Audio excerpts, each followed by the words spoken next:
Hi అండి. ఈరోజు ఈ వీడియోలో జనరల్‌గా మనకి ఎక్కువగా టైం లేనప్పుడు చాలామంది ప్రయారిటీ ఇచ్చే బొంబాయి రవ్వ ఉప్మా లాంటివి కాకుండా సింపుల్‌గా టేస్టీగా చేసుకునే బియ్యం రవ్వతో ఉప్మాని ఏ విధంగా చేయాలి అనేది చూపించబోతున్నాను.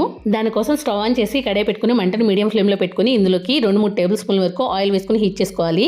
ఆయిల్ హీట్ అయిన తర్వాత ఇందులోకి పోపు దినుసులు, కొద్దిగా పల్లీలు వేసుకుని లైట్‌గా ఫ్రై చేసుకున్న తర్వాత ఇందులోకి కొద్దిగా ఎండుమిర్చి ముక్కలు, స్పైసీనెస్‌కి తగ్గట్టుగా పచ్చిమిర్చి చీలికలు, కొద్దిగా కరివేపాకు, ఆ తర్వాత ఇందులోకి చిన్నగా కట్ చేసుకున్న అల్లం ముక్కల్ని 1 స్పూన్ వరకు వేసుకుని ఆ తర్వాత ఇందులోకి ఒక మీడియం సైజు ఉల్లిపాయను ముక్కలుగా కట్ చేసుకుని వేసుకుని ఇందులోకి టేస్ట్కి సరిపడగా సాల్ట్ కూడా వేసుకుని బాగా మగ్గిన తర్వాత వాటర్ని వేసుకోవాలి. మనం ఎంత రవ్వ అయితే తీసుకుంటామో దానికి డబుల్ క్వాంటిటీలో వాటర్ని అయితే వేసుకోవాలి.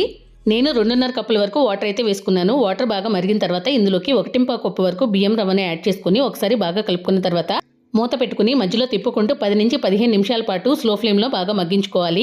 రవ్వ అనేది బాగా మగ్గిన తర్వాత వేడివేడిగా సర్వ్ చేసుకుంటే తినడానికి చాలా టేస్టీగా అనిపిస్తుంది.